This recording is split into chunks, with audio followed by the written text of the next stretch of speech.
Hello everyone, welcome to academic solution. তো আশা করছি তোমরা সব অনেক ভালো আছো। তো আজকে ক্লাসে আমরা আলোচনা করবো নবম শ্রেণী বিজ্ঞান ও সন্ধানী পাঠের পঞ্চম অধ্যায় পদার্থের গঠন। এই অধ্যায়টার যে কীভাবে পরমাণুতে ইলেকট্রন বিন্যাসের নীতি রয়েছে সেগুলো সম্পর্কে আজকে আলোচনা করবো। তো দেখো, পরমাণুতে ইলেকট্রন বিন্যাসের নীতি অনুযায়ী ইলেকট্রন প্রথমে কী করবে? প্রথমে সর্বনিম্ন শক্তি স্তরে অরবিটাল পূর্ণ করবে এবং পরবর্তীতে সে কী করবে?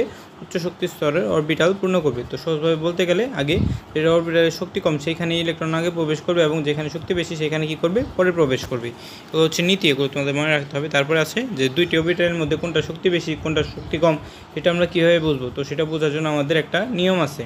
তো নিয়মটা হচ্ছে আমাদের যে অরবিটালে n+l এর মান কম হবে সেই অরবিটালের শক্তি কম হবে, আর যেখানে অরবিটালে n+l এর মান বেশি হবে সেটি হবে শক্তির মানও বেশি হবে। তো দেখো, এখানে আমরা উদাহরণস্বরূপ 3D আর 4s এর মান বের করব।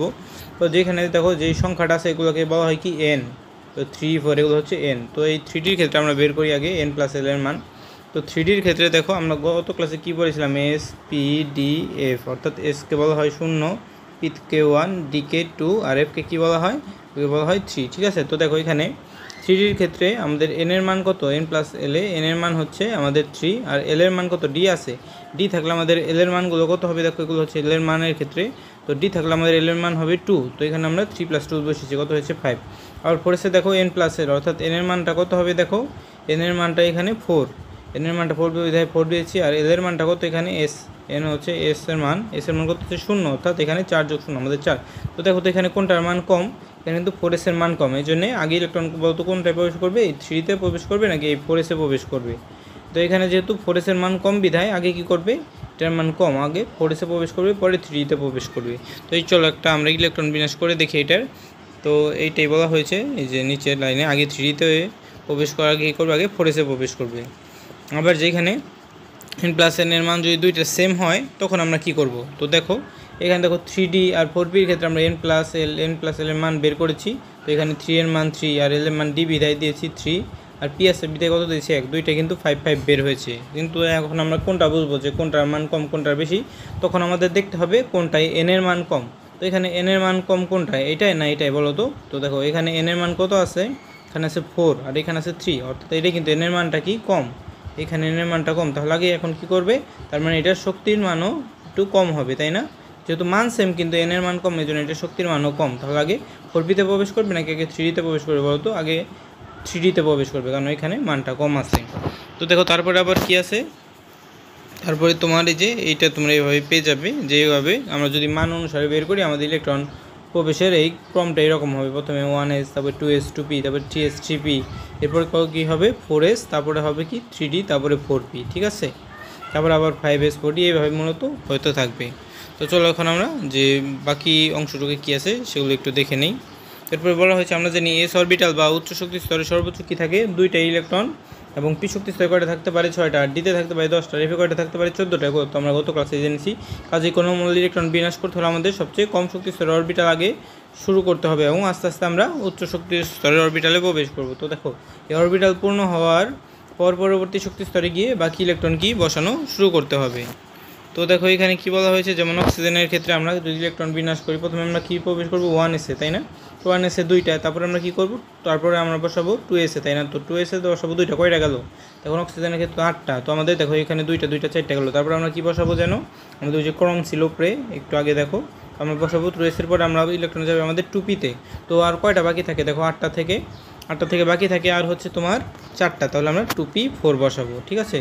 তো অ্যালুমিনিয়ামের ক্ষেত্রে দেখো কি করেছে, প্রথমে 1s-এ বসিয়েছে, তারপরে 2s, 2p-তে, এখানে কয়টা গেল? এখানে কিন্তু তোমার 10টা শেষ হয়ে গেল, আর বাকি থাকে কয়টা? 3টা। তো 2pর পরে আমরা কিসে বসাই? 3s-এ বসাই। 3s-এ 2টা বসালাম, তারপরে কিসে বসাবো? 3p-তে বসাবো।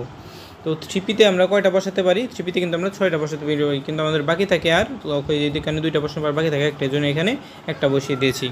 তো এখানে দেখো পটাশিয়ামের ক্ষেত্রে দেখো কি করেছি? 1s, 2s, 2p-তে বসিয়েছি, তারপর 3s-এ বসিয়েছি। তো দেখো পটাশিয়ামের ক্ষেত্রে কী করেছে? পটাশিয়াম তো 19টা, প্রথমে তোমার 1s, 2s, 2p, এখানে তো তোমার 10টা চলে গেল। তারপরে তোমার কতটা আছে দেখো? 3s-এ বসালে, তারপরে 3p-তে বসালে 18টা চলে গেল। তো 3pর পরে কিন্তু সিরিয়াল বাই আসে 3d, তাই না?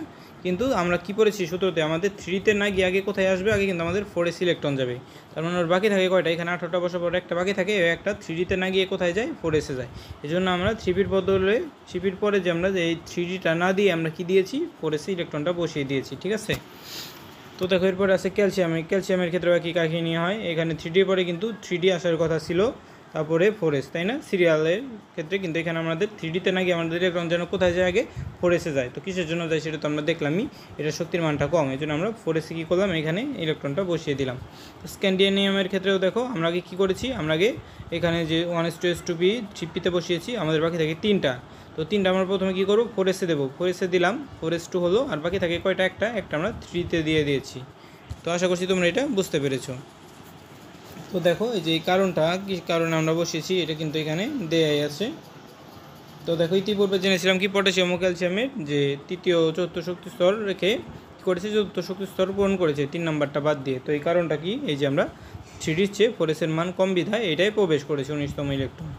তো দেখো স্ক্যান্ডিয়ামের মতোই আরেকটি উদাহরণ হচ্ছে কি আয়রনের ক্ষেত্রে দেখো কি ঘটেছে, আয়রনের ক্ষেত্রে 1s2s2p তারপরে 3s3p কয়টা গেল, 18টা, আর বাকি থাকে তোমার কয়টা, 26 হতে, আর বাকি থাকে 8টা।